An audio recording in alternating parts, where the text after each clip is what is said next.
March 19th, for meeting of the East Long Meadow Planning Board to order. Ooh, I haven't used that yet. Interesting. So those in attendance are Mr. Rob Terrell, myself, Russell Denver, Cassandra Cherisuolo, and Bill Fonseca. Yep. So the first item is I need to ask if there's anyone either on Zoom or in the audience who might be recording this meeting. If so, please state your name and the method you're using to record the meeting. I'll ask one more time. If there's anyone on Zoom or in the audience who might be recording the meeting, please state your name and the method in which you're recording the meeting. Hearing none. So the approval of the February 6, 2024 open session meeting minutes. Make a motion to approve the February 6, 2024 open session minutes. Do I have a second? I'll second. Motion made and second. Any discussion? Hearing none. All in favor, say aye. Aye. And that passes. The minutes of the February 20th, 2024 open session minutes. Because we just got those, I'll make a motion to continue it to the next meeting. And I'll second. Motion made and seconded to continue. Any discussion? Hearing none. All in favor, say aye. Aye. That passes. So, Mr. Clerk, the first order of business, please. Case SP 2023 10, request for amendment of special permit granted to Doris Dental, a dental office at 281 Maple Street, Assessor's Parcel ID 6-12A 2A, located in the Residence B zoning district, applicant Glenn D. Goodman, Esquire, 82 Maple Street, Springfield, Mass. 01105, continued to 2024. So for everybody in the audience, if you wish to be heard on this matter, we would like you to have to come down, sit here, sign in, so you can be heard on the microphone. Thank you. Doctor, how are you? Yourself. Good, thank you.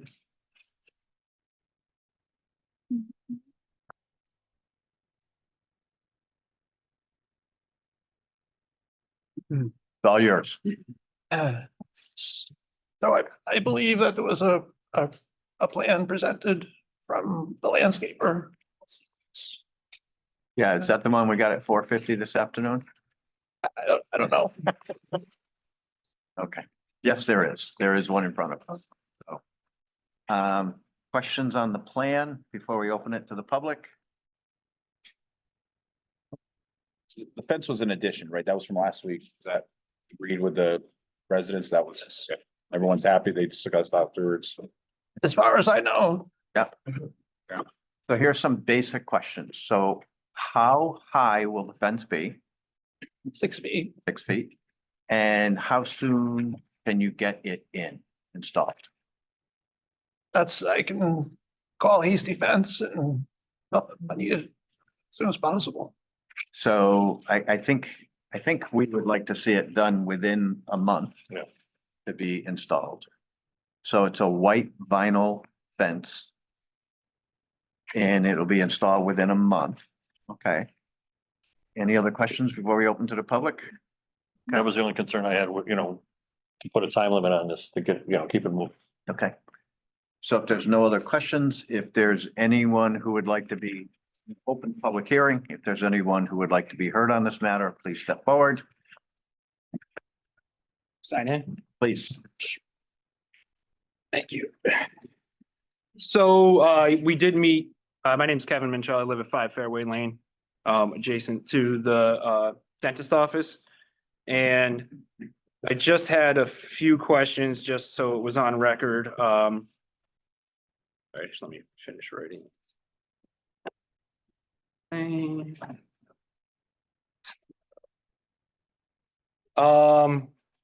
So I guess one of the things was we hadn't spoken with in Doris Dental, we had spoken with the landscaper, so I wasn't even aware if you were aware of this and agreed to all this stuff too that we had talked about. So if that's all good with you, I think we're good with it. I just had a few questions. I just wanted, when we spoke with the landscaper, he said that the fence would be 4 to 5 feet from the curb. The area would be graded to make sure the fence stays as high as possible towards the parking lot without causing unnecessary runoff of water. The arborvitaes that are being planted are gonna be 5 to 6 feet high initially. And the timeline to start, which we just said will be within the month. So on the plan, the way I read the plan, it's on the north part of the fence, not all across the fence. Correct. Correct. So it's to the rear of the property. Right. The arborvitae's, Right. So that would be for the neighbors to to the rear. the side of our house, and then we were in this spot here that just has a fence, but we have arborvitae's planted here, so we're all right with that. I asked that the first drawing that I got had the fence stopping right at the curb line, to the south side coming down, and I asked that it be extended a little further, because really it stopped and we could see right through it from where we were on our deck, and that was drawn, I just, basically, That was agreed to. yeah, I'm okay. sorry, Basically, I'm sorry for chiming in, just so you know, we've agreed to that, and that's on the, that's why you got the drawing so late. Because they added that at the end of the day. Cool. so I just wanted that to basically be on the record and get face to face with you. Sure that everybody was agreeing to everything that was being said. Other than that, I think we're pretty good. Right. Is there anyone else in the audience who'd like to be heard on this matter? Hearing none. So I'm just looking at the two drawings. So there's like a row of arborvitae's behind the fence. Is that, are you So adding that? Those are private Got it. property. He's adding this fence. Okay, it's the see on this. And then these Freeman maple ones, those you're adding. Correct. Yes, I guess to, what are the size of these, maple trees that are gonna be added? And in the email, it said that they would grow pretty big, but you know, it said at maturity, they'll be 45 feet in height and 30 feet in width at maturity, but is that 30 years from now? Like, do we know? I don't know. That's a yeah, question. I don't have that information. I apologize, but I'm sure that it's designed to be a rapid coverage. We can get you that information, absolutely, and I'm I did surprised. look up I'm the not- trees. I did look Yeah. up the trees and it does say that they're rapid growing trees. I just didn't know if they were gonna come in and be, I think that would be a landscaper question, quite honestly. Yeah, Who's- unfortunately, Julian couldn't make it today. Something happened at the last moment, but we will absolutely get you that data. If Okay. that's acceptable. So if there's no one else who wishes to be heard on this matter, do I have a motion to close the public hearing? I'll make a motion to close the public hearing. A second? Second. Motion made in second on closing public hearing. Any further discussion? Hearing none, all in favor, say aye. Aye. Okay. So back to the board. So I guess we would want a motion to approve what we can refer to as an amendment to the special permit, which would incorporate the submitted landscape design number 6, that all work is to be completed by April 18th of 2024. There was also discussion about either moving the dumpster or enclosing the dumpster. So that is going to be part of the motion as well. And thank you, Mr. Denver. May I speak to that? This is Sure. Attorney Goodman. Sure, just to let you know, we've hired Hasty. Not only are they gonna do the fence along the western border, but they're gonna build an enclosure to code for the current location for the waste and recycling. Okay, But I'm still going to keep it in the motion. yeah. Oh, absolutely. I was gonna inform you at the appropriate moment. Okay. Great. So do I have a motion with those conditions added to it? Make a motion to approve the following conditions. Let me listen these out. So you can just say As presented. as As presented. Yeah. Got it. Do I have a second? I'll second. Okay, motion made in second. Any further discussion? Hearing none. All in favor, say aye. Aye. Anyone opposed, say nay. Hearing none. Finally, we're all set. with this. Thank you so much. Thank you. And Mr. Denver, I wanted to commend your administrative staff. They were fantastic. Really from beginning to end. And I know you've had a transition there, but from the beginning to the end, your admin staff was wonderful. So Thank thank you. you. Always Yes. great to hear. Thank you. There you go, Mr. Christensen. Good to hear. Next item. Yeah. Case ANR 2024-04, request for endorsement of a plan of land believed not to require approval under subdivision control law for the conveyance of parcel A at 11 Brookhaven Drive, assessors parcel ID 70-28-5 to form new lot 4-R at 397 Porter Road, assessors parcel ID 70-26-4. Both parcels are located in the RA zoning district. Applicant Stacy Elms, 397 Porter Road, East Long Meadow, Mass. 01028. So is the applicant available or a representative?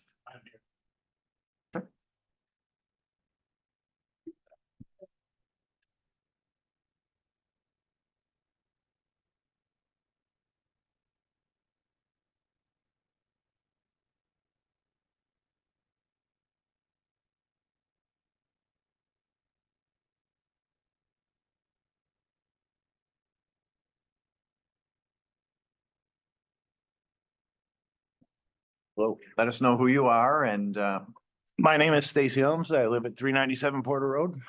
okay. So tell us what you want to do here. I just wanted to buy a parcel off of my neighbor, just to increase the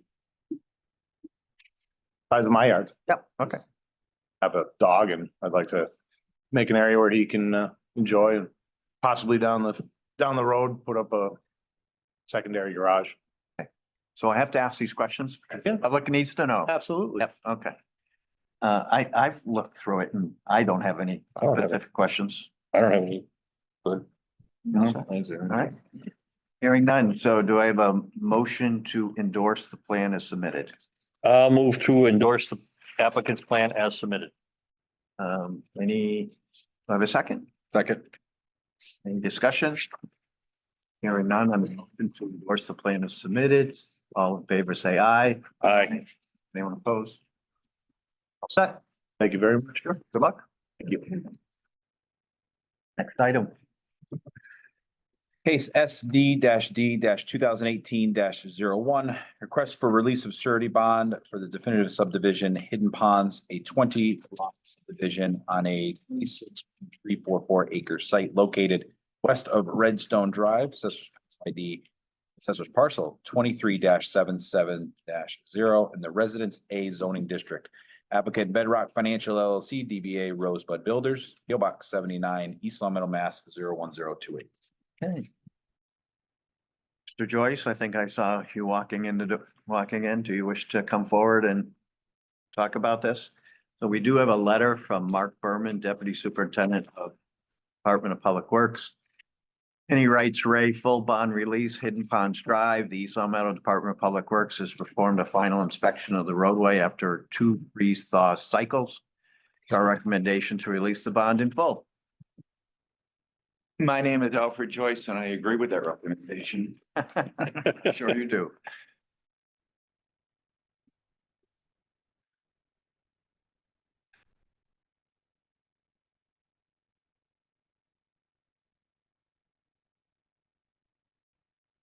Okay.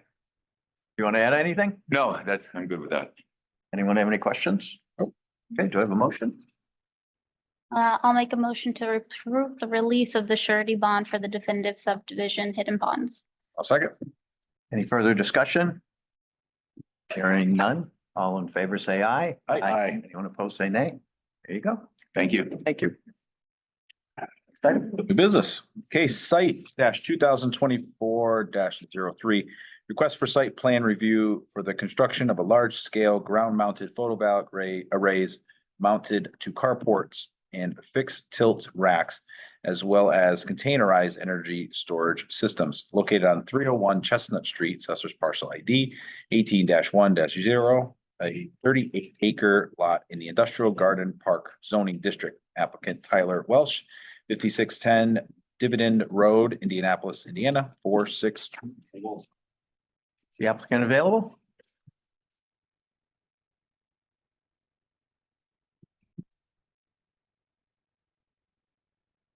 Just spend a minute signing in and then we'll get started.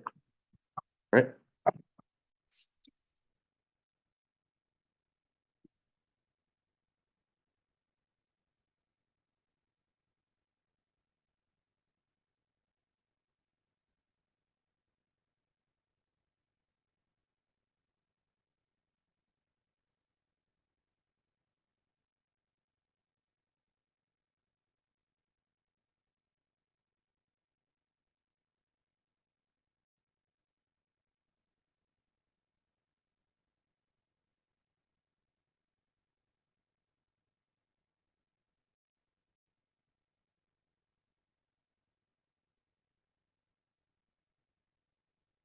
So we have all the materials that you've submitted, but just for, public disclosure, why don't you just give a quick narrative of Sure. what you're trying to do? Of course. Well, appreciate you giving us a few minutes here to talk about this project.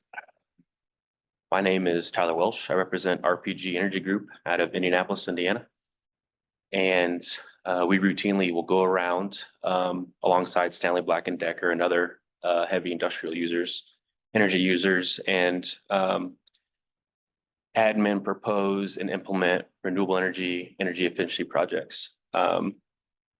With me today, I have Sam Pudell, representing Kimley Horn, civil engineer.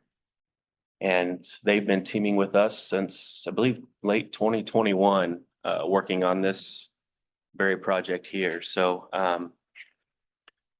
if I could, I'd spend a couple minutes talking about the project team and our roles, the background of the project, kind of where we started and right now, some of the major improvements. So again, I represent RPG Energy Group. We have been responsible for the engineering, structural, civil, electrical for this project to date since 2021. We've been working with National Grid. We submitted a pre-application in 2021. We have a fully executed interconnection service agreement and should be receiving soon design drawings for the minor grid updates they have planned for us. So when we receive those, we can also share those with the board.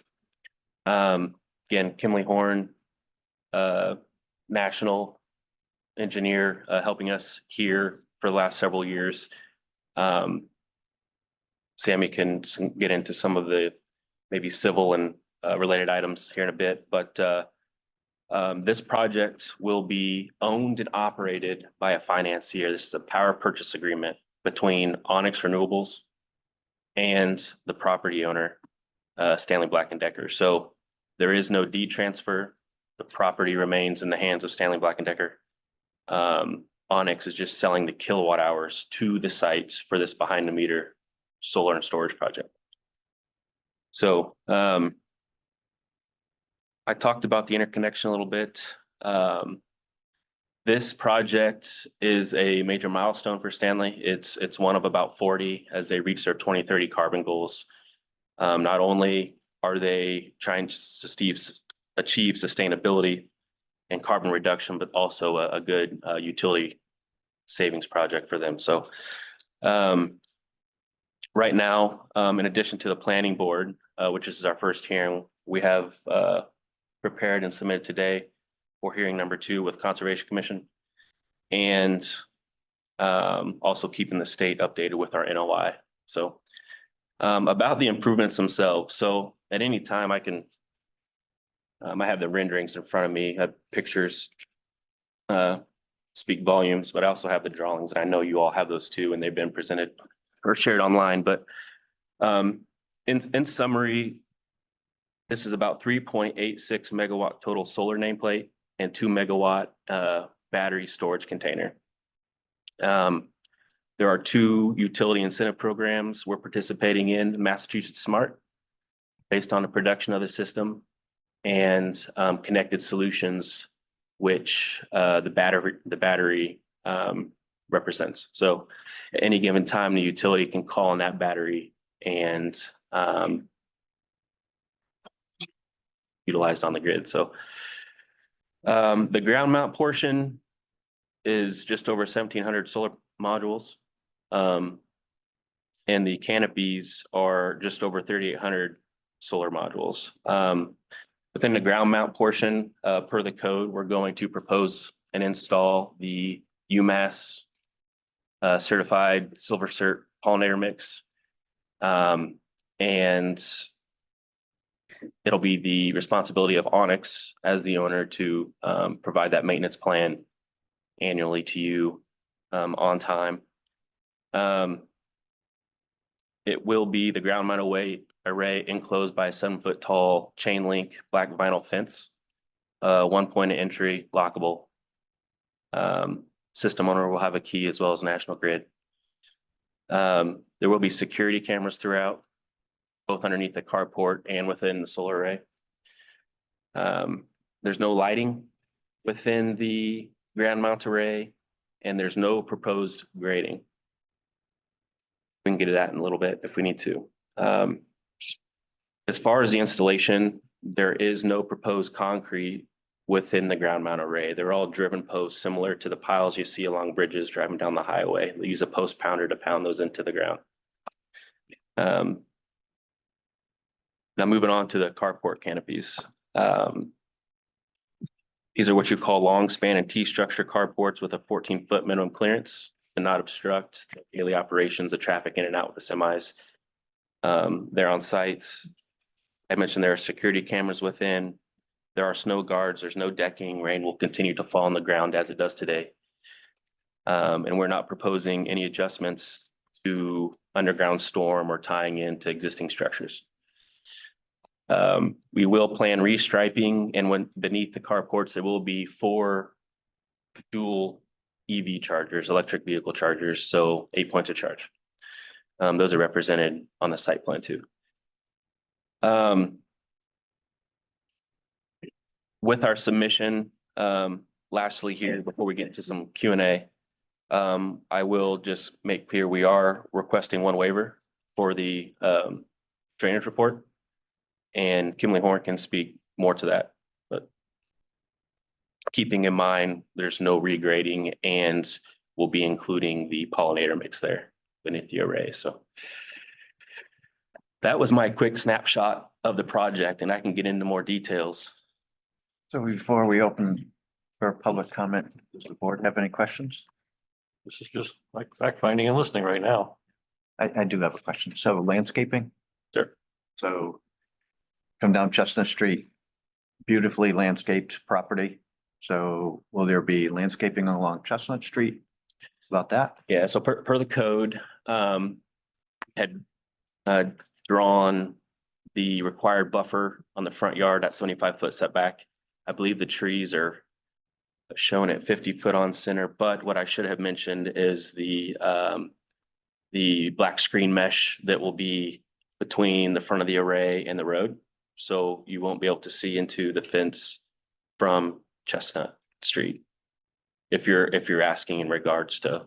So if I'm standing on Chestnut Street looking toward the building, and I know most of it's on the left, Yeah, are you going to have landscaping and then the mesh, or the mesh and then the landscaping and then the solar array?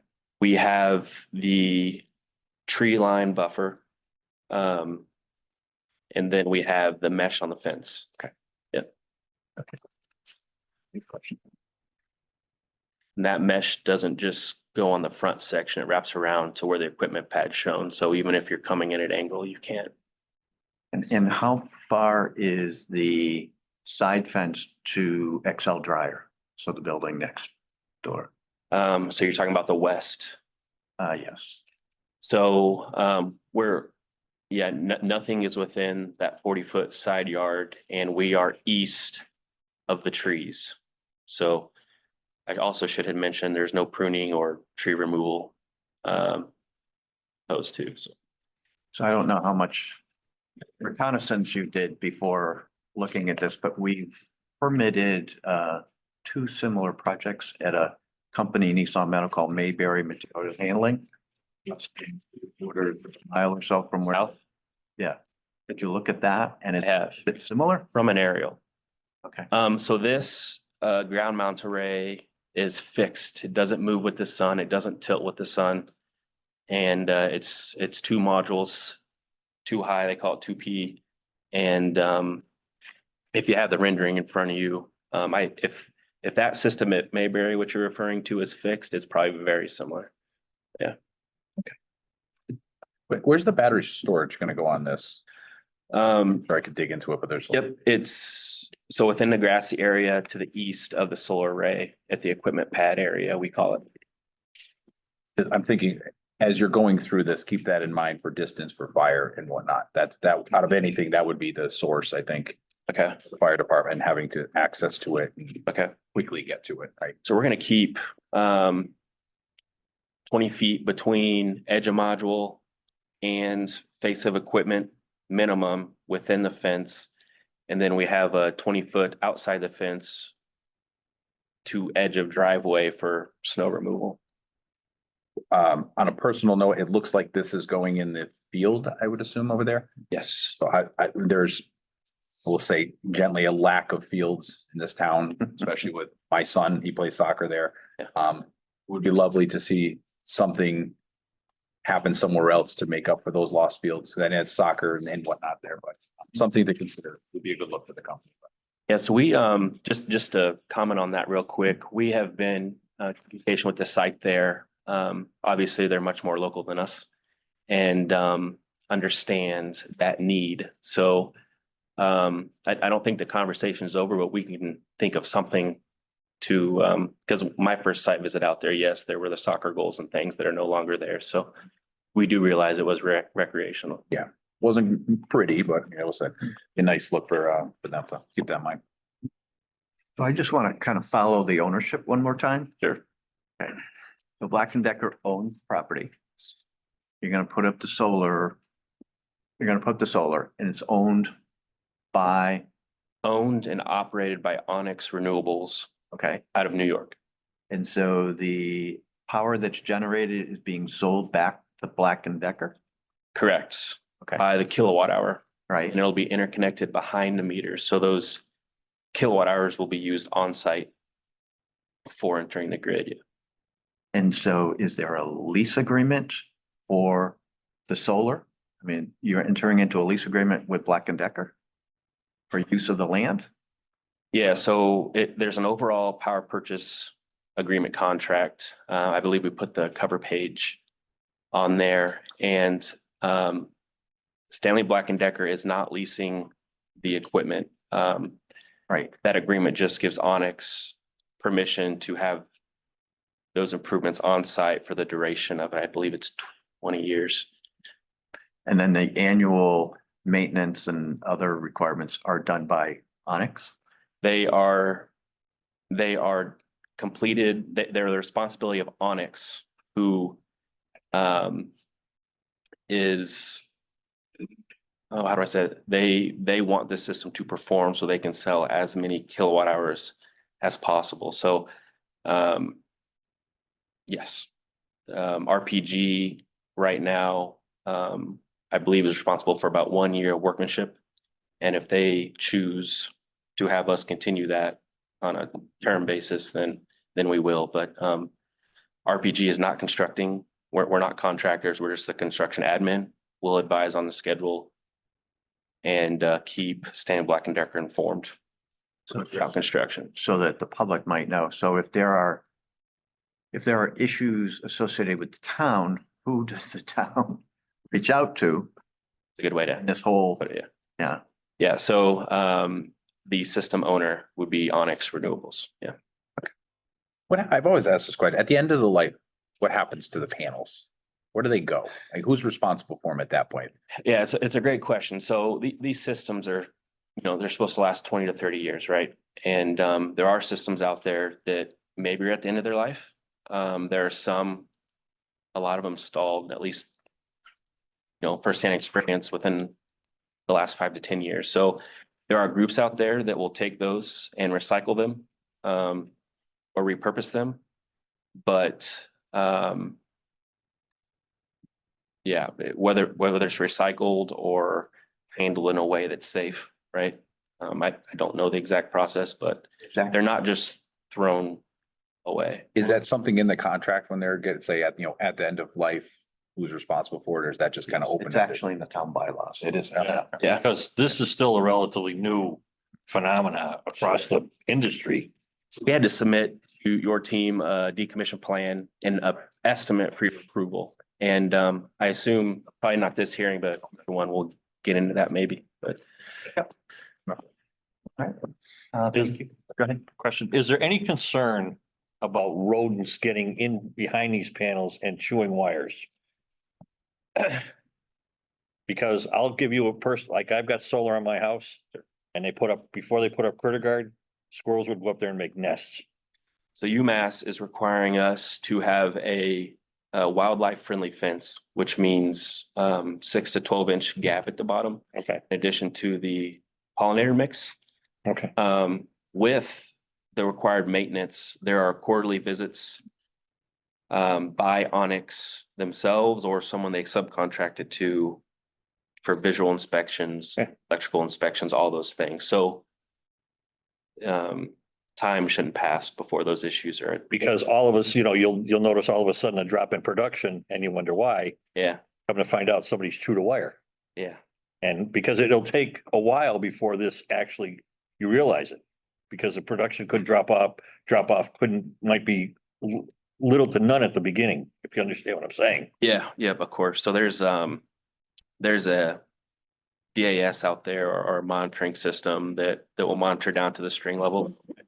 And certain folks are emailed, texted if it falls below that mark. But yeah, Thank you. good point. All right, thank you. Anyone else, or I'm gonna open it up to the public. Anyone like to be heard on this matter? Please step forward.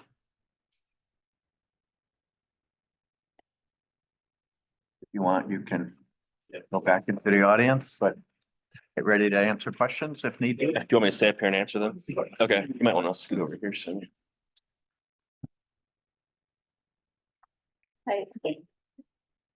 It's a quick one. We'll scoot over.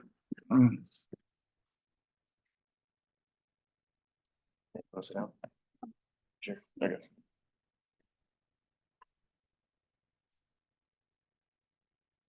So my question is, Lennox currently has You are? Ralph Page, Thank you. 37 Pease Road. Lennox currently has a solar array system on the roof. Is this a completely separate independent system? Are they going to be somehow meshed together? Will the one on the roof correlate, work together with it? Or are they two completely separate entities? So that we have to know who's controlling the one on the roof, who's controlling this one, who owns the property. And controls for everything. I mean, if they're all meshed together, it's nice in one area. It sounds like this is going to be completely separate from the roof, so there's going to be multiple control areas for it. Right. We had explored the roof, one of the first places we looked, and for structural reasons, it just couldn't happen. But to answer So your, there is a solar array on the roof right now. yes, yeah. Yeah. Yep. So as far as I know, Two they put them, completely different systems, two different points of interconnection, two different owners. All behind the meter. Okay, I mean, that's my question. Like I said, it seems like a large facility, a lot of solar panels and multiple owners. A lot of energy being used. Our system represents between 11 to 12% offset. And I don't know combined how much Lennox uses, if any is sold back or not, but that was my question. Like I said, I just wasn't sure if they're gonna be intertwined together. Yeah. Thank you. so Thank you. Anyone else like to be heard on this matter? Please step forward. Okay. None? I don't know. There's someone, Don, who wants? No, that's Rebecca coming up. Okay, Thank you for your time. yeah, thank you. thank you. So just to give you some perspective on this, so a number of years ago, the town was sued by a developer who came in and wanted to do a solar farm in a residential district. Planning board said no. We were brought to leave land court. I think it was land court. We lost. We said the judge found that our solar bylaw was too restrictive at the time. And I don't know if that project actually ever moved forward or not, but we did lose that. But this is an allowed use in the industrial garden park district. I personally think the submittals are very well done, very professional. I don't have any further questions. Does anyone else? No, I'm good. Someone want to make a motion? There's no public hearing, right? No. So we just have to, I make a motion to approve the site plan as presented. Do a second? Second. Any further discussion? Hearing none, all in favor, say aye. Aye. Thank you. And thank you for the investment in East Long Meadow. Yeah, thank you. Appreciate it very much. Thank you. Okay. Public hearings. All right. Case SP 2023-08, request for amendment of special permit granted to Mess LLC DBA East Village Tavern Restaurant at 53-55 North Main Street. Assessors parcel ID 26-148-0, located in the business zoning district. Applicants John and Joseph Sullivan, 23 Road, Hampton, Mass. 1036, 12/19/2023. Welcome back. Thank you. All of the Westfield Flaherty's send their best. Thank you. Sure, that just surprised you. Yes, yes, it did. Their son Thomas is marrying my niece in about a month and a half. No way. Yeah. Please give them my best afternoon. Mr. Kelly, how are you? Good to see you again. So why don't you kind of bring us back to where we were and where we are now, just so that we can.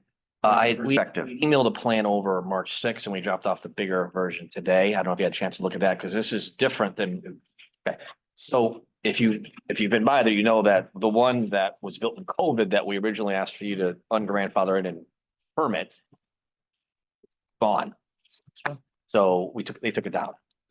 So it's a little bit different than when we first came here, just to kind of reorient you. Under COVID, there was the regs to put up outdoor dining were relaxed. So that's ending in probably, I think, next month, actually, officially. And so the initial application was asking you to officially permit that porch that they had put onto the side of the building. And you had some concerns, and we heard them and went back to the drawing board and came back with a new plan. So that porch that was originally put up there is gone now. So what we have here is a new plan. I'll first start just to exactly where the patio is. You can see there where it says restaurant. It's 4 tables. Right, if you can see those 4 tables, that's it. That's the whole plan now. It's gonna be 4, do you see them? No. Okay. I think it's these. Maybe I'm looking at the wrong one. These? Yep, those are tables. That's the entrance to the bar. So you had a unit, you had some there. That's all gone. Ripped it off. Gone. Gone. So all the seating would be in front. Yes. Okay. All the seating would be in front. And in taking that down, and repaving and relining the parking lot, they're gonna go from 53 to 70 spots. So they'll add 17 spots with what they're doing here. But to bring it back to patio for a second, which is what we're here for, is there's gonna be those tables there. They're 4 tops. So there's technically speaking, you could say there's 32 capacity of there. The proposal that we have here for you is you will not be able to sit there if you're just gonna drink, right? You have to eat there. Okay, you can't just sit down there. You have to go inside, meet with a hostess and make sure that the seating is available, and the rules will be explained. You have to eat there. You have to have food there. This is not going to be turned into an outdoor bar at all. This is going to be for outdoor dining. The proposed hours there will be a little different than what the operating hours are. The hours for the patio are going to be 11 a.m. to 10 p.m. Now, you also note that since it's now no longer on the side of the establishment, it's in the front, it's forward facing. So it's facing the main street, and all the neighbors, the residential neighbors, which the bulk of them are in the back, will be completely blocked by the building itself. So it's actually taking that away from any concerns in terms of like sound traveling over there. On top of that, there will be no real sound out there other than the people eating. They may have some small speakers and have some ambient sound, but it'll be nothing more than just a small speaker and some background music out there. So we hope that's allay some concerns about any noise traveling, because all the noise will be blocked by the existing brick building. Okay, and again, you'll have to be seated, it'd have to be food only. So that's the change there. Now, around that area, on top of that, they're gonna have, you see like the big planters, and they'll have plantings up, so it'll be more aesthetically pleasing. So when you go sit down there, you're not looking at the car you just parked or someone else parked there. There's gonna be some plantings between you and the car as well. So I think that'll be aesthetically pleasing for the diners, but also people driving by. It'll just look nicer. So that's the proposal there. You had some valid concerns about parking last time. This will actually add 17 spots there. Since that time, that we last in front of you, the two owners who were both on Zoom have gone out and made agreements in writing and print with the people across the street, Rockies, the dental spot across the street. They have agreements there. They've added to their insurance riders. So they have gone out. It's not just people parking there without permission. They've actually gone out and knocked on doors, met with the owners, come to an agreement, shook hands, have it in writing, and it's been added to their insurance policy. I know that perhaps you're not happy from what I could hear last time about people crossing the street, but I want to let you know that this plan, by taking that porch off, adds 17 spots, and adds it because they're doing a little more different array of how they're lining them. They have the permission of obviously the landlord, and they're going to pay for all this. It's going to be brand new paving and brand new lighting. So that's the proposal that we have in front of you. Were you able to do an easement or a license with the bank and the professional building? You're talking about over this side? Over Here. Over here, Like the Munson Bank. the Munson Bank? Yes, they've spoken with them, but I mean, everyone's allowed to use this parking, right? No, I'm talking about the parking that they have. That they have. They've Overflow. Right, so they've reached out and spoken to them as well. They don't, they have the agreements in writing are people across the street. Right. I think they just have handshake deals with the other entities, from my understanding. And then the other issue was you wanted to amend the special permit to allow additional number of musicians. Yes, So that's the second part of it. where are you on that? Probably the same spot that we were last time here. You and I had talked a little about it, and the board had some questions about, the bylaws. And you should look at ABCC bylaws and different bylaws. Anyone, we're talked about the Irish people that you mentioned you're aware of that go there and play. We were trying to look at a way where they were compensated, but that's just not what the Mass General laws are. I mean, if you're there playing an instrument, you're a musician.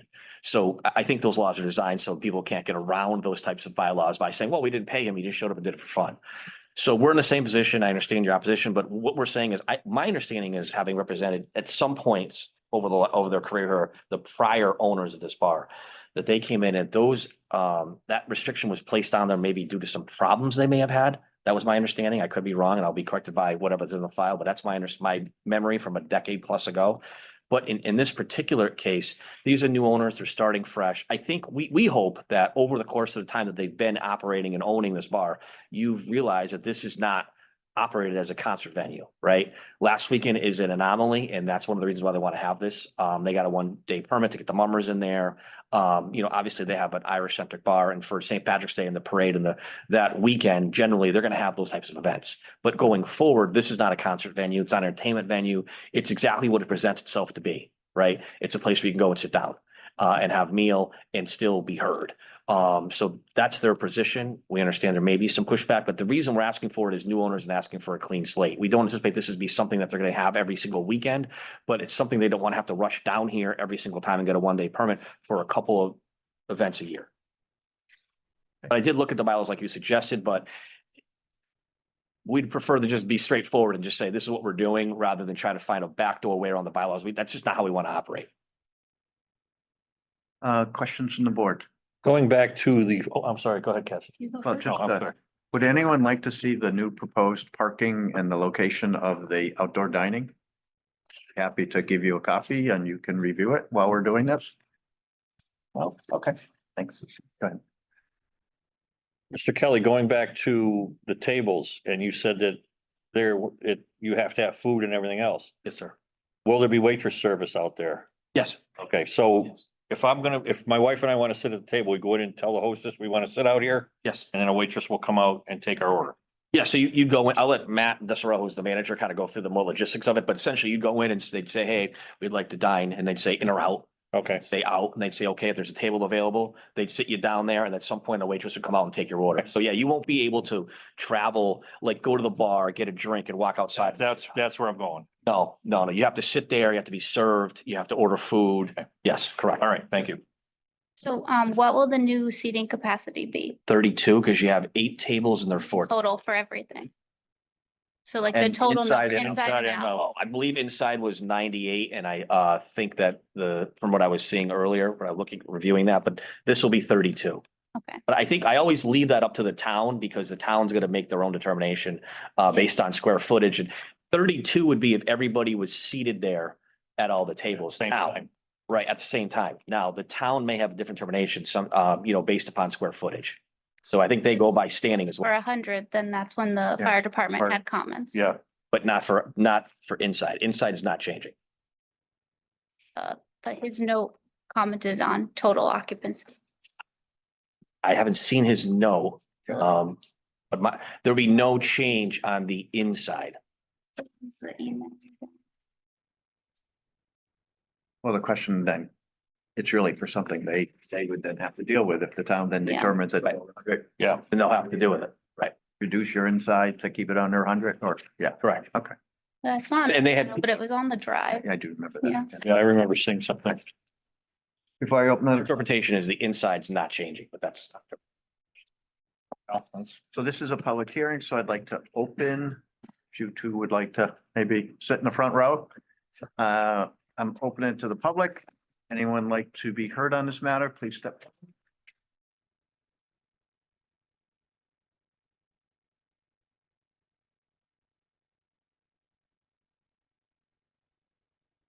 Very creative. It was.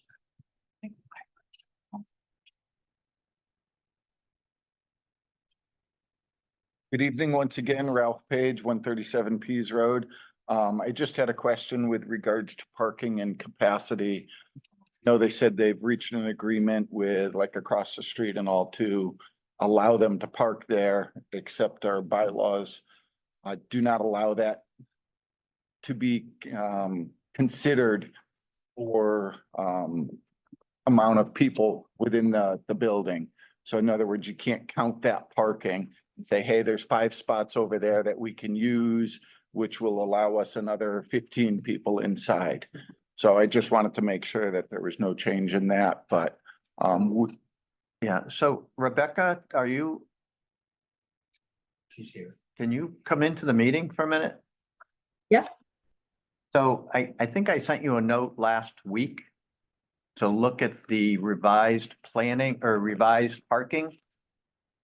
Was there someone able to look at that on behalf of the town and verify that it met the town's conditions or requirements? I did not get a chance to look at that, sorry. Okay, thank you. Okay. and that was gonna be my next question. Having not seen it, I went online, I didn't see it online or anything. Finding 17 additional spots, if it works, that's awesome. And like I said, the other changes that they've made sound wonderful. Obviously, they took into account what the board said and made adjustments, and that's good to see. They also are gonna be putting in new planting beds, which I think really look great. It's appreciative. I think it was awesome. Like I said, I think everything as a whole looks great. Thank you. Just to answer that, I think in the plan, we recognize that for the purposes of your bylaws, you can't have people cross the street, but we're just letting you know we're doing that. But if you look, our person who's, I'm sure very smarter than I, the architect says that we're required to get 43 and next door is 10 and they have 70. So I just wanted to point that out. It's written on the plan. Thanks. Would anyone else? Hi, Mr. Sullivan's on. I don't know if you want to see. Yeah, can you guys hear me? we can. Yeah, that's basically like, I worked with the architect directly myself. And basically that's what we came up with. Originally, we needed like 43 or 53 was the requirement by the town bylaws. That's what he based his information off of. And then the 17 wasn't just shifting everything forward for the patio, was also adding it along the sides. And he was very careful to make sure he met all the requirements of the fire department and every bylaw. That was the the assignment I gave him was to build this within all the guidelines of the laws of the town of East Long Meadow. So this is what he came up with. That's why we scratched the side. He said the side doesn't work. It's not the most effective way to do this. So the parking is, in my opinion, and the architect's opinion, more than legal for what's required. Great, thank you. Anyone else like to be heard on this matter?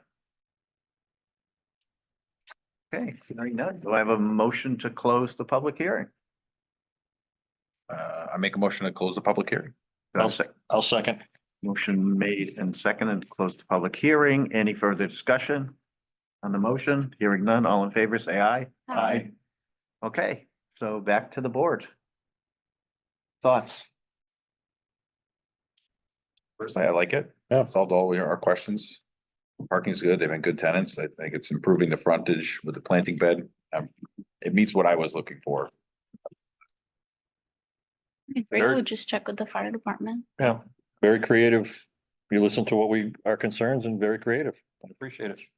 Okay, about any conditions on this. So Mr. Kelly introduced 11 a.m. to 10 p.m.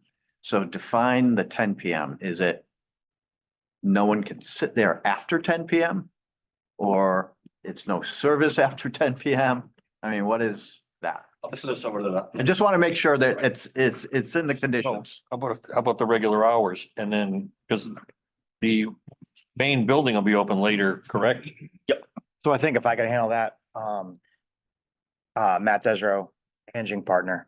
After 10 PM, there will be no one on the patio. Okay. Be music, no music on the patio, no ambient noise, no nothing. We'll have everyone inside after 10 PM. Okay, great. No dinner service, no late night service, no nothing. So after 10 PM at 9:30, we will start getting everyone inside the building. And after 10 PM, there'll be no one on the patio. Okay. So ambient noise, no nothing. What would be the last time you would see somebody outside? 9:30.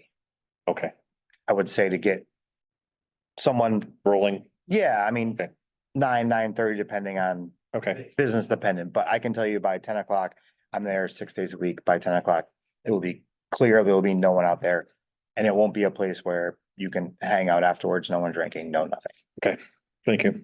So I'd like to maybe split this into the vote on the outdoor dining and then the vote on the expansion of the musicians. You okay with that? Yep. So do I have a motion to approve, because we need to have an affirmative motion to approve the outdoor dining as presented with the conditions and pursuant to the plan that was presented to the planning board this evening? I make a motion to approve the amended parking plan with what was presented this evening. What did I miss? Just for the additional outdoor dining. For the additional outdoor dining. Okay, A second. all right. Motion made and second. Any further discussion? Hearing none, all in favor, say aye. Aye. Anyone opposed, say nay. So we're all set with that. So on the issue of the expanded musicians, so currently the special permit that was in place with the previous owners, which you said you represented. At different times. Okay. Allowed 3 musicians at any one time. Discussion.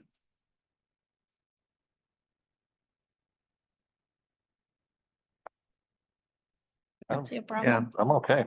yeah. So I don't know, maybe as I get older, I get a little more curmudgeon, but you know, so I'm one of those people that moved to East Long Meadow from Springfield, and it was meant, I love Springfield, I was born and raised in Springfield, but it was, I wanted to kind of get out to go somewhere with something different. East Long Meadow has a lot of what some people would call quirkiness. Like, we don't allow fast food drive-throughs, but we allow them in banks. And, you know, and East Long Meadow has always been a place where you had restaurants that served alcohol rather than alcohol, you know, places that, you know, were bars that serve food. And I don't know if I want to be, I don't know whether I would vote to change that. considering that, that was, it's different. You live in a city, you expect certain things, you live in a town or a suburb, and you expect other things, but that's just me. I would ask that you might consider that we do a trial period. I So was that thinking along those. you can try it, see how it works. Try it for 6 months, 8 months, see what happens. I don't think you would mind to come back. Come back in 6 months. 6 I months would and say 6 months. see something like that and see how it works. And if there's going to be an issue, it's more likely to occur, I would suspect, in the summertime than it would be in the wintertime. So I think we might get a flavor. I just throw that out to the board for your consideration. I think that's a good compromise. Yeah, we'll happy to come back here for your September meeting. Of course. All right, so 5 would be the number? Whatever you said it is, yeah, sure. Okay. I'm good. So What do you think? just trying to formulate the motion in my brain. So again, If Russ does the right thing, all you have to do is go so moved. yeah, No. I'll say it again. All right. So that we would, we'll make a motion to, Temporarily. You want me to take a stab at it? no, I'm on. Go ahead, I'm go on. ahead. Fine. So Go ahead. so we make a motion to approve an expanded number of musicians from 3 to 5 for a period of 6 months. And at the end of 6 months, you come back and we'll reconsider a further expansion or a reversion back to the original. And it would be, we'll call it April, May, June, July, August, September. So call it October 1st. Okay. We'll hear the October meeting.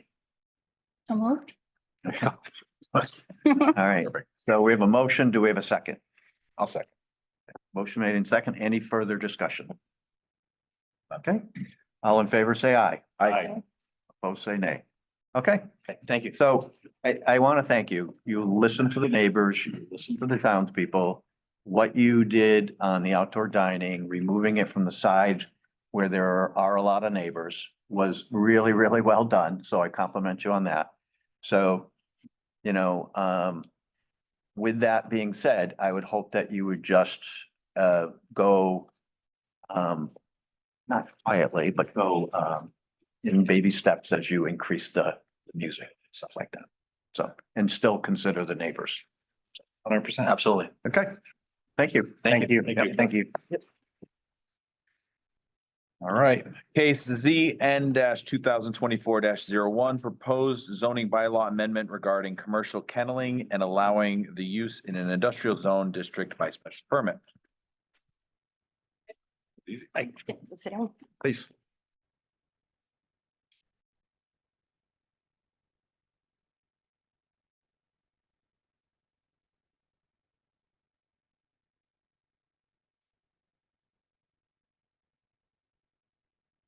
Okay, tell us about your proposal.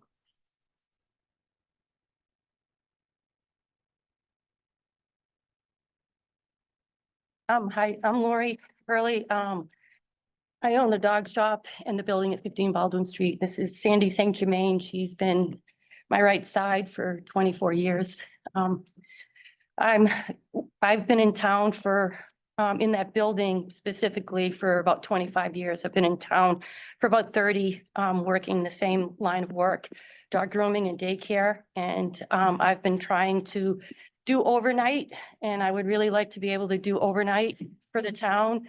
That's one of the biggest requests that we get from our clients, and I would really like the opportunity to do that. So you're asking this board to do what? To allow it in an industrial zone area. I also have my attorney on Zoom. He can probably speak that part better. Yes, good evening, everybody. Attorney Robert Ferris. I realized I couldn't be heard before, but I'm assuming you guys can hear me now. Yep. All right. So yeah, essentially we're seeking to change or amend, I guess I should say, bylaw to allow overnight kenneling. There's already a dog daycare and grooming business and structure in place. There's 5,000 square feet. I don't think it would change the foot traffic much because it's already in and out with the dog daycare.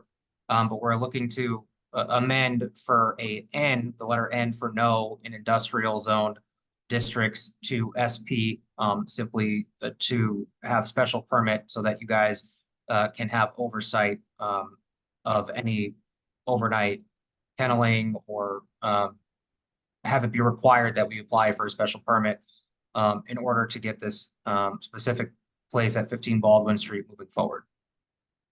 I would say that I supplied a packet with some information. I would also say that it's not something that's new in Massachusetts. There's plenty of towns that have this as their norm. Granby came to mind. They do this without major issue, and they also have it as a special permit. Obviously, we put it in an industrial zone because that's where the building is at 15 Baldwin Street is in an industrial zone. There's not an opportunity for a lot of noise. Because it's an industrial zone, we could obviously just say commercial zone and put it as a Y for yes, or recommend that, but we'd like to have some oversight and have it be a town involved issue as opposed to just asking, carte blanche for it to be a yes and just to have it introduced in, but we'd like to have it work with the town on this. So this is a public hearing.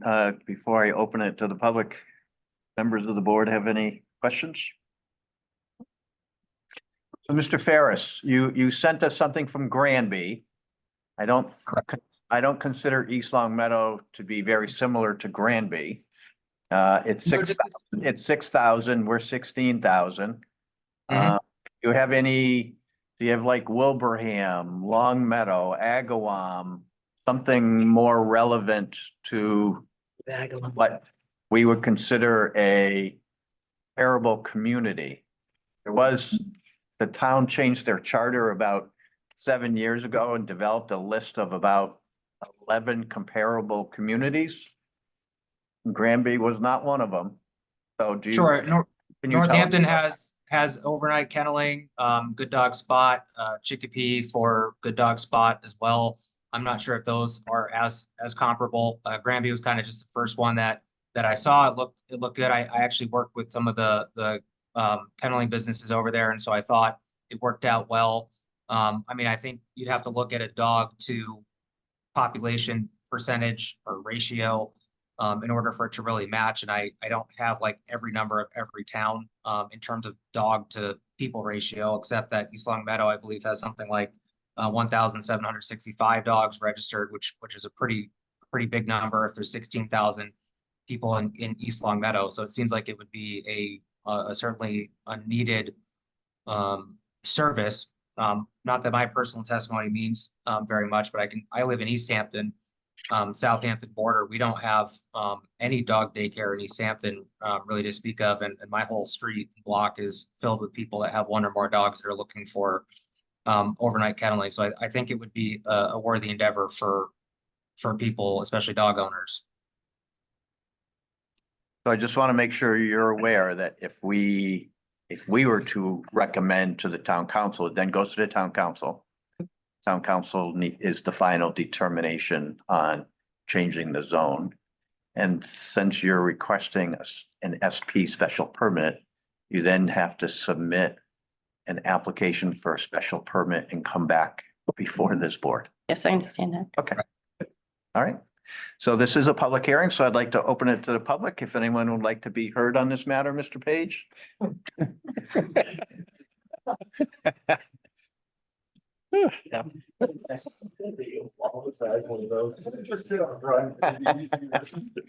There's a third chair. iPad. Easier. I just stayed here. Ralph Page, 137 Pease Road. So for full disclosure, I would just like to say outright that I do take care of this parking lot. I plow it. Until the last meeting at the council, I had not met the owner.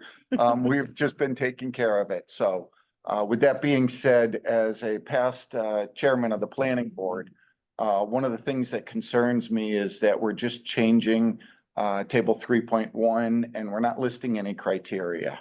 I would like to see some criteria listed under the special permit. It may be such things as what size kennel is required to keep the dogs in. What's the maximum number of animals that can be kept at a kennel? What's the maximum length of time? If they're kept for multiple days, how often are they let out of the kennel? Is there a yard area? I'm trying to think of this for the entire industrial zone instead of just a single business. And I think it's really important to put criteria in place. I will remind the board that we had an incident with a kennel, it wasn't a kennel facility, a Daycare. dog I would like daycare. to speak on that if I facility. could when I. And again, we didn't have specific criteria and the state didn't, so the state's looking to change the rules. And I believe the town was also looking during the daycare process to change. And that's all I'm saying is if we put criteria in place, then there's a way to enforce if, you know. So I believe that a new owner came in to this board and we permitted that. Yes. 30 different conditions on that. So things like a staffing ratio, all of that stuff. And I believe the final count was 30 different conditions that we had put on it. So I guess that's my question. That's part of my thought is, overnight, is there, a phone number available if no one's on site? Is someone on site? I guess And this is more, my question to you is, wouldn't that come out in the special permit process? all those conditions? Actually, under, I think it's section 8 under the zoning bylaw, there's, special permit criteria. We have it for, home-based trades, we have it for daycares, we have it for, multiple other, sections that require a special permit. And I would just like to see something in there for commercial kennels. And these are, whatever the board chooses for criteria to put in there. Thanks. Other than that, like I said, the facility, it's good. I don't think anyone, unless you're bringing your dog there, you really don't even know it's there. Yeah. So, Yeah. quiet. out of the I way. went by there today to check it out. Thank you. Nice. And it's far enough away from It's the on back, neighborhood. yeah. Yes, I have no complaints anywhere, town or anything. And the one last thing I would like to remind the board is a little bit later this evening, we're talking about a center district. Right. And this would be right in the center district. And so the industrial zone, if the center district goes in, basically goes away. So it's something to consider as far as how the wording and all is done. But that may happen 5 years from now, so thank you. Maybe less. So Mr. Yes. Mr. Ferris. So were you able to hear Mr. Page? I did, and that's why we're looking for a special permit is to work with the town on this specifically. I wasn't expecting to just have it be a yes and then, have the whole amendment bylaw change. I assume this would be a little bit of a process. So would you be, could you look at some other communities and look at the criteria they have for overnight kenneling and maybe bring them back to this board? And I would ask the planning staff to pull up and maybe make available to the petitioner the conditions that were on I'm gonna call it dog daycare, but it's on North Main Street, close to the Friendlies. And there are about 30 different conditions. Is that for the one that's there now or the one that was there? No, for the one that's there now. Current. Okay. The problem with the first one is we had about 8 or 9 conditions. And they were not. The issue is we did not believe they had sufficient staffing all the time. And it was open-ended on what the staffing required. So when they came back, we were able to identify some national standards that aren't mandatory, but were recommended. And we put those conditions on the new owner. And I've not heard from anybody that there's been an issue since then, but I don't own a dog, so. I've been in town I've been doing daycare since 2003. I was actually the first one in the whole area, whole Western Mass to do daycare, the first one to require vaccination records. I'm on the up and up. That particular person was just not right for the business at all. There were major things as a professional. Yeah. We don't need to get into all So, that. I guess what I'm trying to say is I don't want to be judged on that. No, no. situation. That's, Not at all. it almost was a problem. Everybody's different. Okay. Yep. And not all pet care professionals are like that. Yeah. So would anyone else like to be heard on this matter? George came in. Hi, Mr. Kingston. Muted George.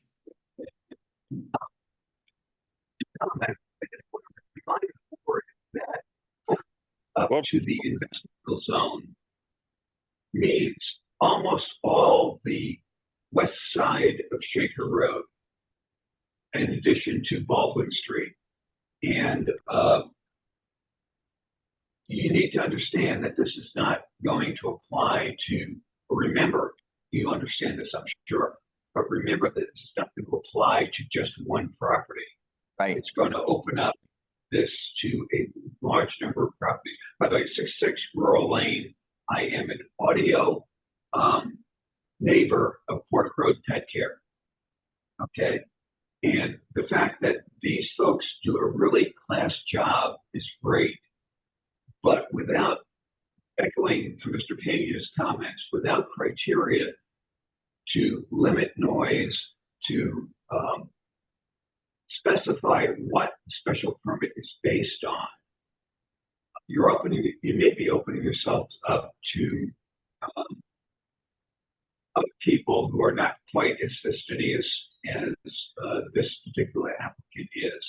And so I would suggest that you consider putting a more substantial change to the bylaw so that there are conditions on what would be approved for overnight kenneling. Thank you. Thank you. They had our hearing. Anyone else in the audience like to be heard? Anyone else on Zoom wish to be heard? Hearing none, so can I get a motion to continue so that there's more homework that needs to be done? I'm good with that. Yeah, so let's give ourselves a couple of months. So we are at the end of March, April, May. We're only going to have one meeting in May. So won't meet the first Tuesday of June because there's a town election. Right. So our second meeting in June is, who's got a calendar? On calendar. Second, Oh, I think it's June. second Tuesday of June. 17th, June 18th.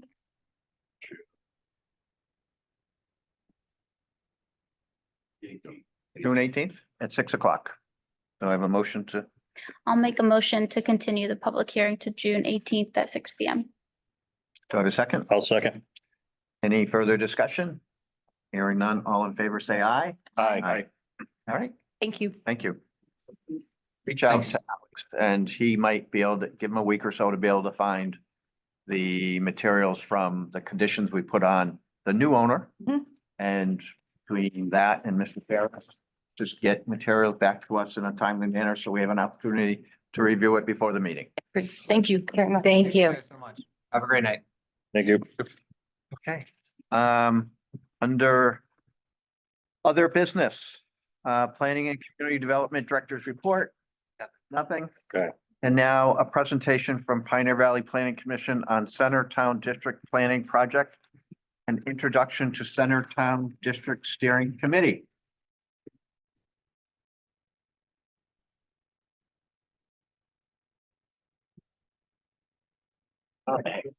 Oh, yeah, of course. Got a little bit of an audible for you tonight. You can see me. Oh, sure. Oh, thank you. Thank you.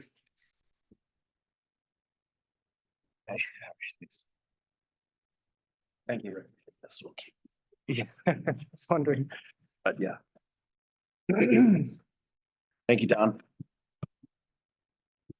So Tom, do you want to just kind of do an intro Yeah, I figure, or Rebecca? she must have, I don't see her still on there. Yeah, well. Okay, well, anyways, yeah, so,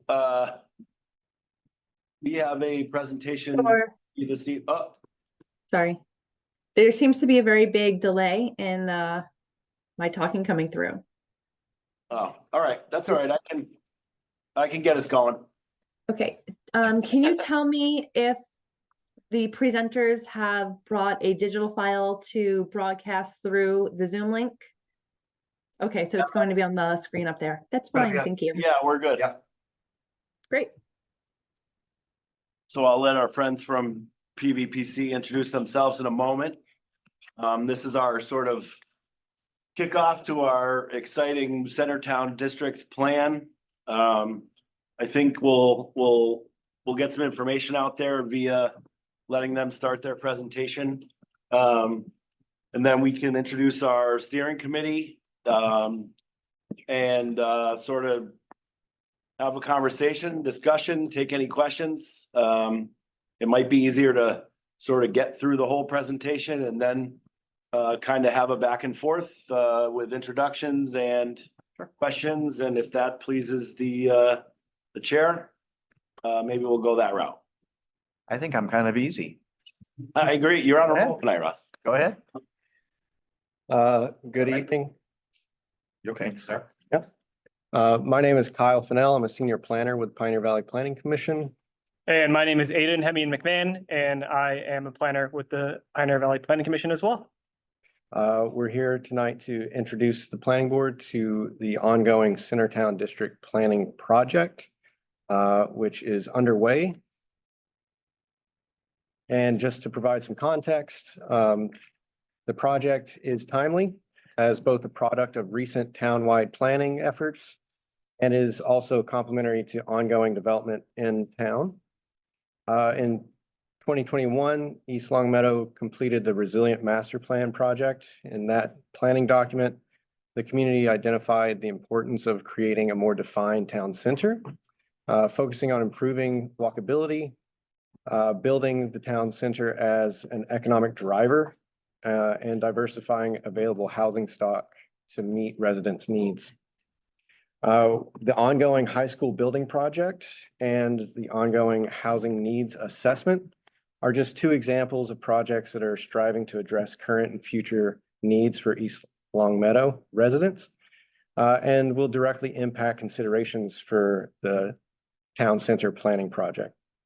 So with successful master planning recently completed and these exciting long-term projects underway, the town of East Longmeadow is poised to achieve its goal for the Centertown District Planning Project.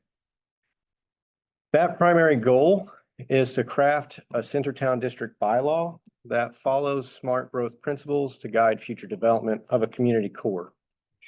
To achieve this goal, residents and town officials will be joining Pioneer Valley Planning Commission staff to define smart growth in East Longmeadow and to work towards crafting the proper regulatory tool to encourage the types of development residents most want in a center town district.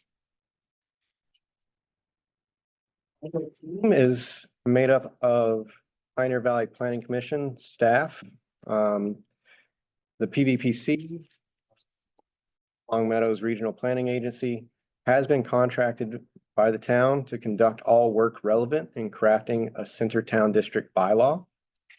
Ken Comia, the Deputy Director of Land Use and Environment, will be serving as project manager. Previously, Ken Comia was a senior staff involved with the Resilient Master Plan project.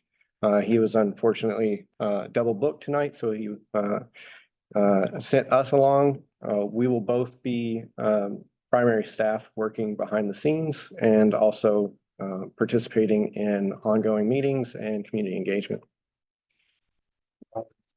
Resident engagement and involvement in the process is critical. So a steering committee made up of 5 volunteer residents has been convened. This board is joined by representatives from both the planning board and the town council. And this group will be serving as a convener for multiple community engagement events and will also be providing guidance and direction to PVPC staff at critical junctures of the project. So just real quick, who's the planning board representative? Mr. Terrell, we donating this, yes. Not by the chair. Sorry. Of course, town officials will be engaged throughout the process. Deputy Town Manager Rebecca Lisi is serving as facilitator for the project team, convening regular meetings to advance this project and also connecting it with concurrent planning efforts across town. Leave Town Manager Tom Christensen will be joining at his convenience and availability. The project timeline, as we have initially scoped out the tasks, this project will be concluded by the end of the calendar year.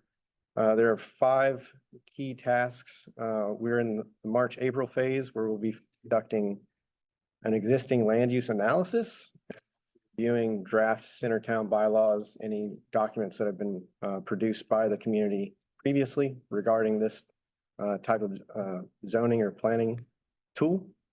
In May, we anticipate to host the first public engagement event convened by our steering committee. We'll go into the summer months, integrating that first round of community input, helping to shape the draft bylaw. We'll be bringing that back in August or September, late summer, to get initial feedback from the community and also get the last round of community input before we go into the later months of the year to where we will be crafting final Centertown bylaw for this board and eventually. So I'm going to take it over from Kyle for a few slides here. First, just want to have a slide to think about what is it that makes for a desirable downtown. That's obviously a subjective consideration, but generally speaking, when we're thinking about thriving downtowns, we're talking about a few key factors.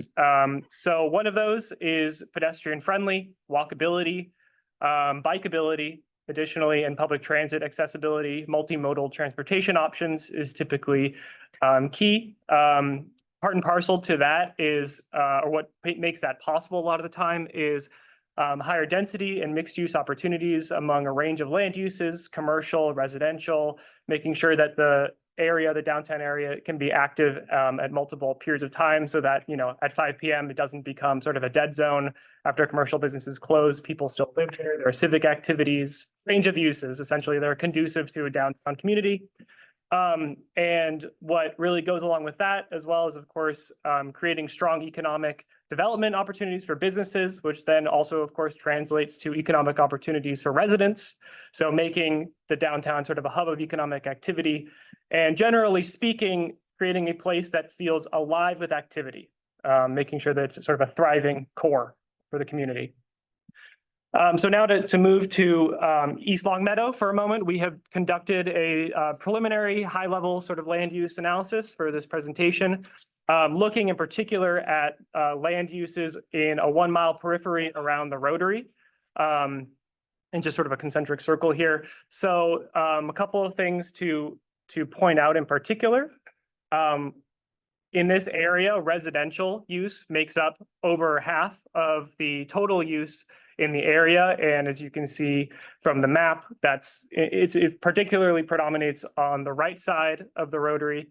And the vast majority of that residential land use currently is dedicated to single family housing. So fairly low density, low intensity use. Additionally, we want to just point out that there are some interesting pockets of underdeveloped or vacant land and industrial land in this area. And you can kind of see how it has this pattern to it. And, over time, with the right sort of zoning bylaw, these uses could transition to uses that are more conducive to what we were talking about in the previous slide of a sort of downtown community core through different new and infill opportunities for commercial, residential development, et cetera. So quickly, one way that Massachusetts, the state, has been hoping to spur communities to establish their zone for denser, smarter growth is through 40R. So 40R in the Massachusetts General Law, or the Smart Growth Zoning Law, is a method of providing payment to municipalities that zone and permit compact, affordable, and mixed-use development in preferred locations. And I'm going to get into what that means with more specificity in a moment. As of 2017, which is the latest available data for us, 42 40R districts have been fully approved by the state, including some right in our neck of the woods, as you can see in that little circle below the map of Massachusetts. Some of the surrounding communities have these districts. So to quickly get into what the benefits are for 40R, speaking specifically to the direct financial incentives provided by the state, to get into some specificity here, there is an initial state incentive payment between $10,000 and $600,000, which is directly related to the projected housing units that are assessed to become available through creation of the district. And you can see that represented in the table to the right. There's an additional $3,000 provided for each housing unit that is permitted and built after that initial payment. And the state also assists with education costs for school-age children who move into the 40R development district. There are also, of course, some requirements that go along with 40R, and I will just outline them very briefly here. So there is an affordability component. 20% of the housing developed in the district must be classed as affordable housing, which, to be specific, means 80% of area median income or less. There are also some minimum density requirements, which are in the table, again, to the right.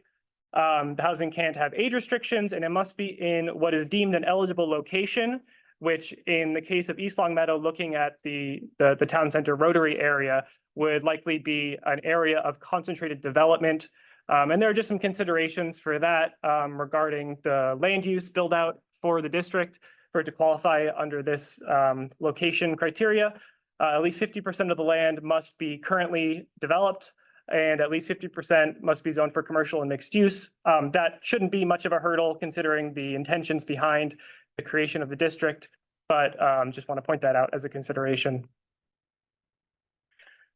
So with the additional requirements of the 40R process, there's additional application and paperwork that needs to be conducted. And eventually there needs to be state approval through the Executive Office of Housing and Livable Communities. So if we incorporate these requirements into the project timeline, in the spring months, we can anticipate a pre-application meeting with EOHLC.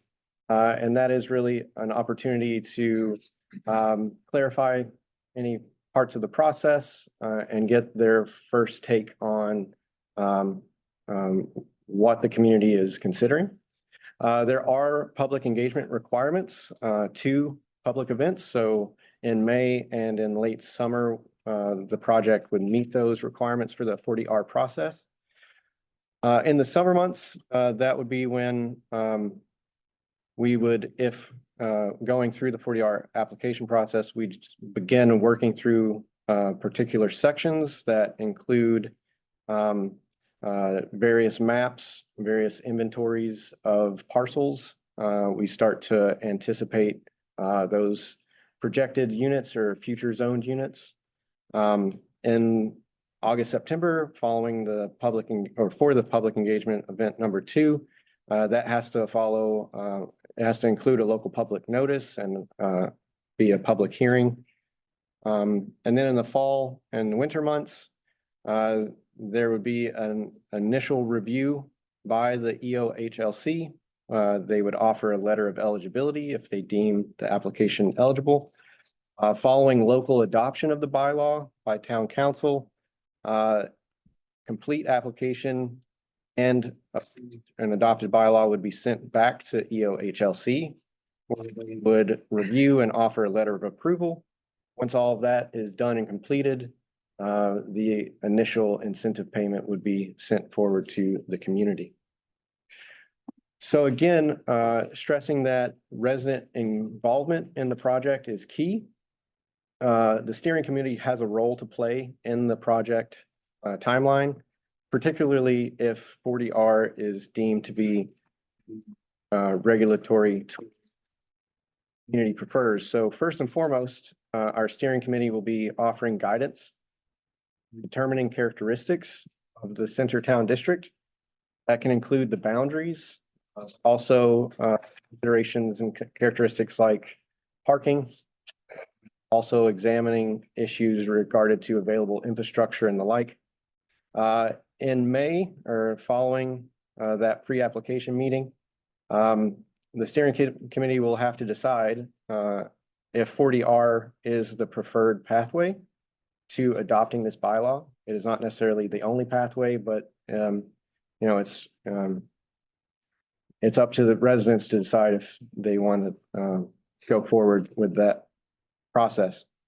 As we engage with the public broadly, the steering committee will help integrate community priorities, bringing that language forward to help create the draft bylaw.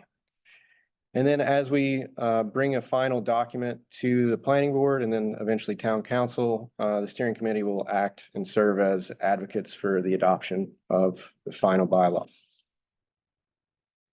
At this point, we'd like to offer a closing question for the planning board. Beyond any clarifying questions you may have, we would appreciate planning board to share what priorities you may be identifying for this project moving forward.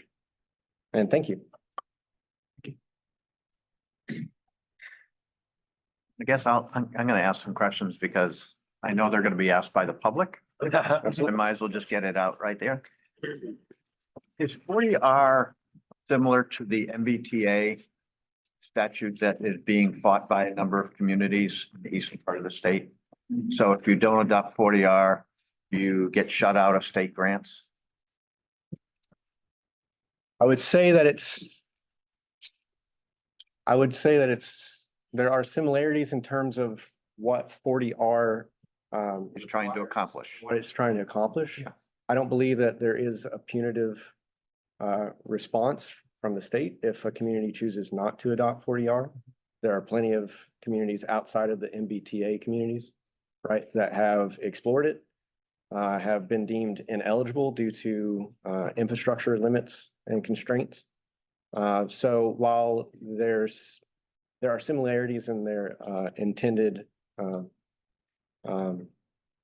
results, I wouldn't necessarily say that there's negative consequences if East Long Meadow decides 40R isn't the preferred pathway.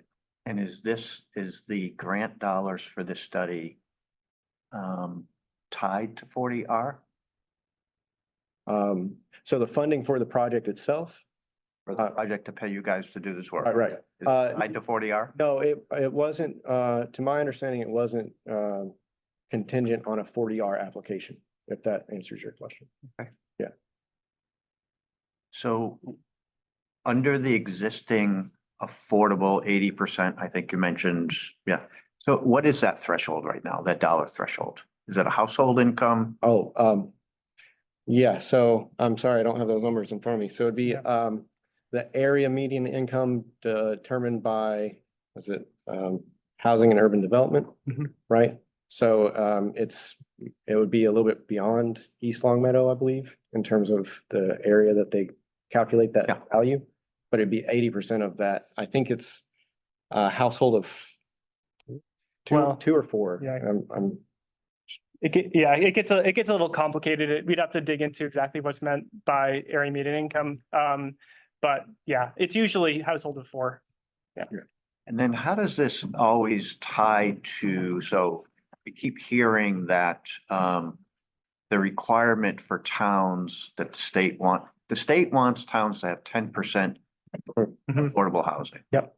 And I believe the last time I heard a number, we were at about 7%. Right. I believe that's accurate. Right. And so far, there have been no penalties from the state on failing to meet that. But if you were to adopt 40R, does that raise the threshold, lower the threshold under that other law that I'm talking about? Right. So you're referring to 40B.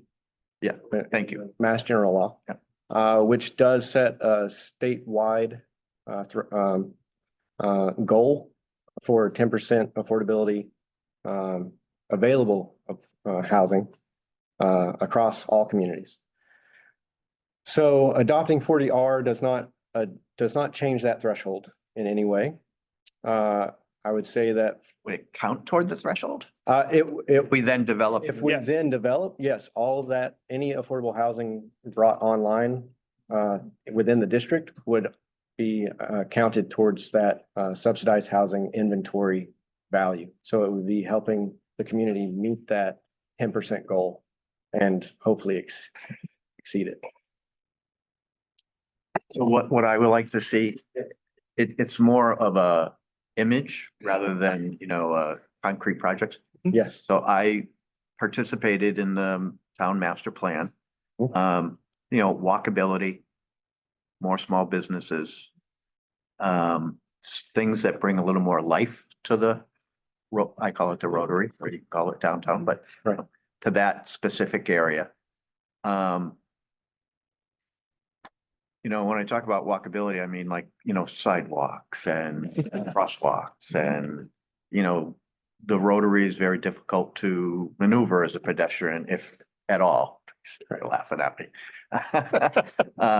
So yeah, things that, you don't necessarily drive through the Rotary at 6 o'clock and it's completely dead. Have a little life anyway, into it. Maintaining the open space that's already committed to open space and recreation, I think is a big deal. I don't want to see that removed. So specifically, I'm talking about like center field. Yeah. So a couple of things on my mind. So Thank you. Perfect. do you want to add? Any other thoughts? Part of it. I know. All right. No, my biggest concern was the open space.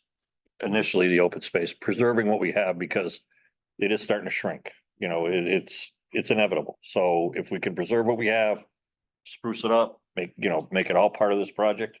I mean, that's one of the goals that I'd like to see. Any streetlight enhancements and, the perception of public safety. So part of making it more friendly is making it the illusion of it being more safe, I guess, and all those infrastructure things that you can do to create that. We're also planning to clean up the zoning, right? So obviously that's a big of a mess with where things are and what can go there. So that's, I think, most of this will help put some organization to that. For many, many different examples. I'm sure it's a good starting point. Yeah. Well said. Thank you very much for your. Yes, really Why don't appreciate we, it. I guess we're getting, Sure, we won't be shy. Oh, no. no, We don't- no, and we don't, yeah, that's the point, right? This is a forward facing project, and that's why we have our steering committee. Nice segue. Appreciate that. So I guess, and Don Starks is on our steering committee. People know Don. Hi. Don Starks, lifelong resident, ran a small business in town, have been involved in various governmental policies, budgets, and I live in the center of town. So I feel like I can be real voice as to what the actual quality of life is. Thanks, Don. Steve Graham.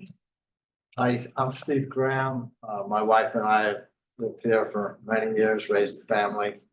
We have a manufacturing business on Industrial Drive called Toner Plastics, and we have the depot at Graham Central Station in center of town, and looking forward to serving on the committee. Thanks, Steve. And I don't want to put anybody on the spot. If you want to just stand up and wave hi, that's fine too. Jason Gumpert. I saw that. Hi, Jason Gumpert. I'm on the Conservation Commission. I've been raising two sons in town, one's in high school, one's in middle school, so I'm through the center of town a lot. Yeah. On the steering committee. Thank you. Nicole. Hello, everyone. My name is Nicole Wright. I've been working in town for the past 6 years. I also own a staffing firm in town as well for the past 6 years, and I'm excited to be on the steering committee as well. Carolyn. Carolyn Farros. Farros. I live here in town. I'm a coach. That's where I came from, coach softball. So I like to hear that you guys want to keep the center fields going. I was instrumental in helping to get the new high school. And I also own a business. I'm a real estate and commercial photographer. Thanks. And we also have two, a member of the planning board and a member of town council. The cat's out of the bag on the planning board. Surprise. Rob, so there'll be ex officio non-voting members, but since eventually planning and town council will be voting on whatever we do come up with for a bylaw, we wanted to sort of keep their input at the forefront. So Rob, you don't have to just say hi. Hi. And Everyone. our town council rep is President Ralph Page, who's been out of the bag all night, so. But you want to say anything or are you good? I'm good, excited for it. I Okay. think it's progress going forwards. I think this will be really good for the town. Yep. Obviously Rebecca's online. She'll have an integral role in putting this all together. Thanks to PVPC. And yeah, I guess I'll be hanging around too. And then it's up to you if you want to sort of open it up to more questions or Anyone in the public like to ask some questions before? No? Can you come up? Just because I gotta get one microphone and pick you up. Come on, right there is good. Oh, okay. My name is Bill Pry. I'm at 66 South Street. And I have a question, and I'm sure most of the people in town do. How is this gonna affect the Rotary? Because we're talking about an increase of housing. Is there any projection on how many more apartments or housing will be added? That would be part of the process. At this point, we haven't explored all that, but by the end of the project, we would have a parcel by parcel breakdown where we would have a final number of projected future units. Yeah. Will the Rotary be addressed? Are we looking at that? Because right now, on weekends, during in the mornings and afternoons, the Rotaries are very dangerous. I just came through here today and there was someone in the center who just had no idea how it worked. And we're sitting there and, my son, Andrew, who's just gotten his license, I'm driving and we're trying to explain how to do it. Luck. Yeah, that's it. Yeah. Sorry. Say your prayers, they go through. Also, I wanted to know, will the impact on the schools be addressed? Because right now we're gonna have a great new high school, which I'm excited about. A little sad my boys are gonna miss it because they're graduating, but it's being built for the students we have now. Right. And in fact, it's gonna be smaller than the high school that we have now. So if we're gonna add, I don't know, 50 to 100 new students, our high school is already gonna be, overcrowded. It's not, sadly, the state, I know, I've dealt with this in West Springfield, doesn't allow you to build enough capacity for future growth. And with our elementary schools, I'm not sure what the numbers are for that. Do we have buildings that can handle that? This influx of students? Thank you. Very valid concerns and questions. That'll be both traffic impact and impact to the schools will be critical parts of the initial analysis that will go into the project. If 40R is the preferred pathway to adopting a bylaw, the Commonwealth does offer through, I think they call it 40S. That's where they bring in the additional financial support for school districts that are impacted by additional students living within the district. So we'll have to dig in a little deeper to find clear guidance on that. But it is definitely part of the analysis and process. Okay. And I also, was wondering when it's time to reach out to the town, what that process will be like. Because I know I've kept close tabs on this and I've talked to a lot of people that they have no idea this is going on. Right. And, and that's when the Rotary becomes a big thing. How are we going to make sure that this is what the town really is looking for, that the people here want to see this? Yeah. At this point, we haven't determined exactly what our public engagement events will look like. I know that in our first meeting with the steering committee, Rebecca shared a lot of really exciting and innovative approaches. I foresee more events happening than what we are currently anticipating or Yep. planning for. Okay. I believe beyond the two big kind of community-wide events, there will be supplemental kind of pop-up evenings throughout the summer, that type of thing, to try to get keep the community engaged. And that's where our steering committee will really step up and guide that stage of the process. Okay. Would that be something that you could also do with LCAT? You know, try to We say, Don. presentation. Hey. That's it, that's it. Because like I said, I feel a lot of people in town don't realize this is going on. And I think it's exciting. And but there's a lot of issues I think that need to be addressed before, you know, we do it. Absolutely. Thank Well, you that's very much. Thank you. I mean, these are all the questions that are gonna get asked and answered. That's it. Yes, and that's yeah. At the end of the day, the bylaw that gets put forward is gonna be for East Long Meadow, Massachusetts. Yeah. We're not, if 40R doesn't work, we're not doing it. Yeah. If the one that East Hampton has doesn't work, we're not doing it. Yeah. You know what I mean? It's gotta be right for us. That's what it has to be at the end of the day, which is why we want everybody at all the community events, however many we do. Yeah. That's why we have a steering committee that is sort of committed to gathering all this information. So when we're done, this is what we want. And that's what we're gonna do. Good. That's what I like to hear. Thank you very much. Okay. Thank you. Thank you.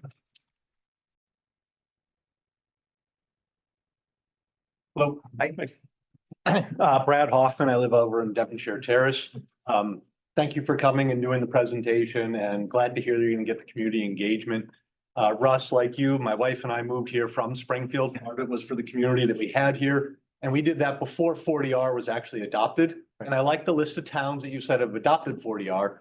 But most of those were kind of neat towns before 40R even existed. I'm a little bummed to see that your most recent data about 40R is from 2017. That's 6 years ago. When you do the communication with the town, can you get us more current information and also talk about what has happened with the bylaws that they've adopted in those towns? Kind of what changes have happened since they put those bylaws in place? You know, did it help grow the town? Did it shrink things or anything else? So that would be interesting to have for the public information. And I know this is a bylaw and it's not actually going out and finding out who's going to come in as businesses or anything else.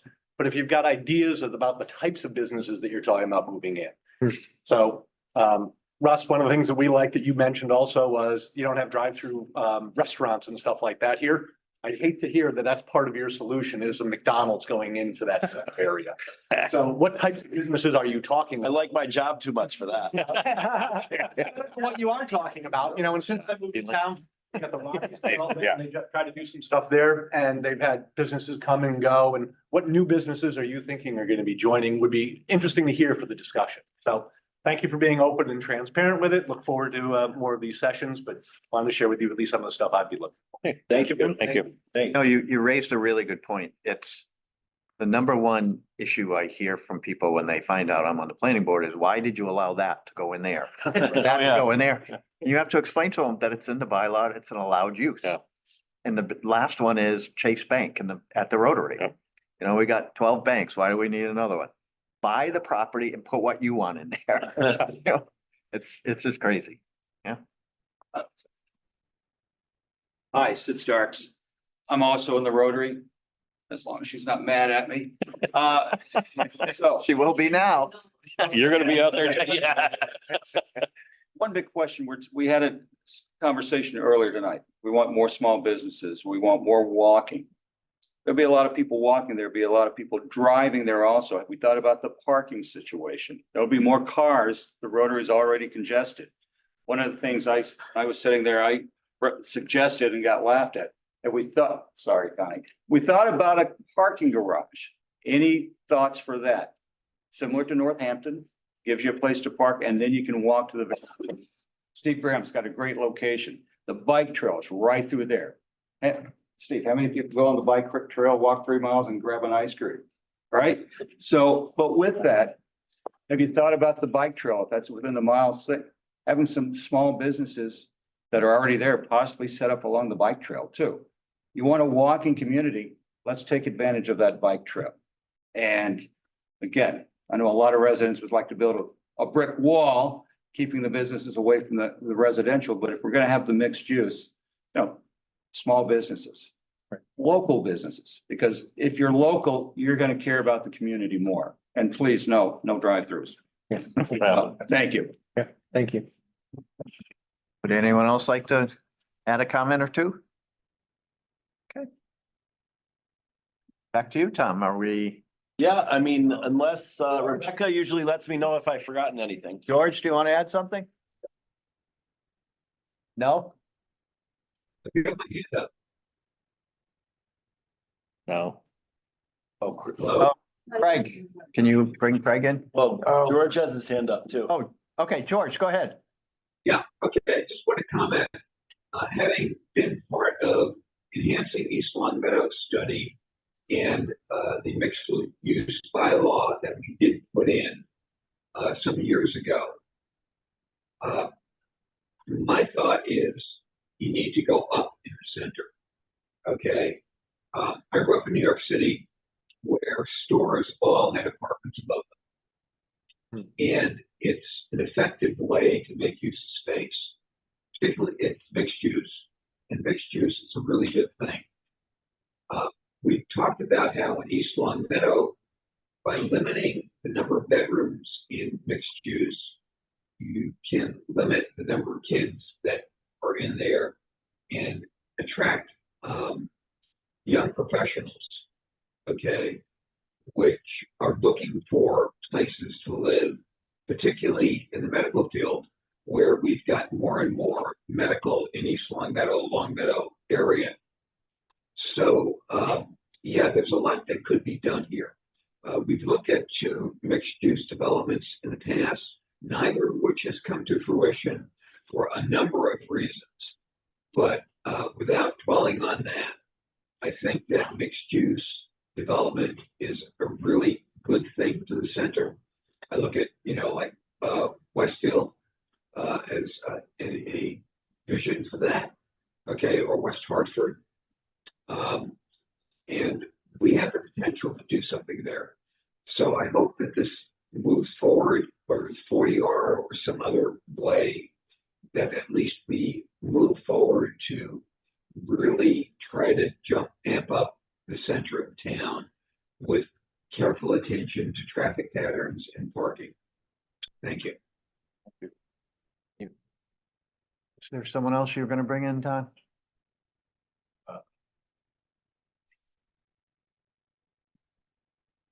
Craig's got to put his audio and video on. Craig, you have to put on your audio and video if you wish to speak. There we go. Sorry about that. Good evening, everyone. Thank you for the opportunity to speak. Craig Jernstrom, 49 Weber Street, Springfield, Mass. Long-term resident of East Long Meadow. Will hopefully be back in town shortly. But just have a couple questions / concerns about this. It's an exciting project. I think there's a lot to offer here, but one of the things that concerns me is, at a previous meeting, where in my opinion, one of the best economic development ideas for the town in over a decade, the warehouse on Chestnut Street got shot down.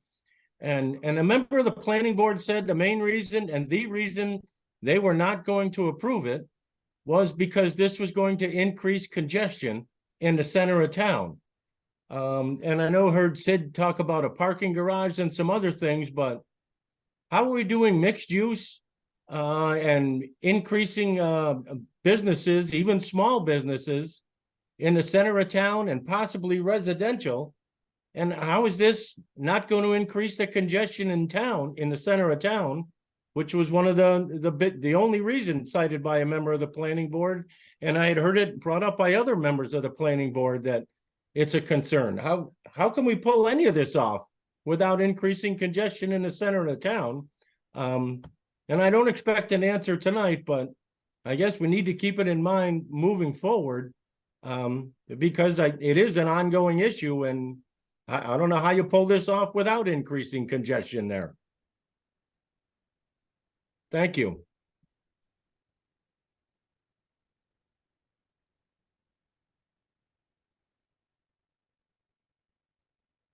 What's that? Yeah. Okay, Thank you all. so anything further? All right, thank you. Thank you very much. Appreciate it. Don't believe there's any other matters before the planning board. Do I motion to adjourn? Make a motion to adjourn the March 19th, 2024 planning board meeting. All in favor? Aye. Thanks, Don.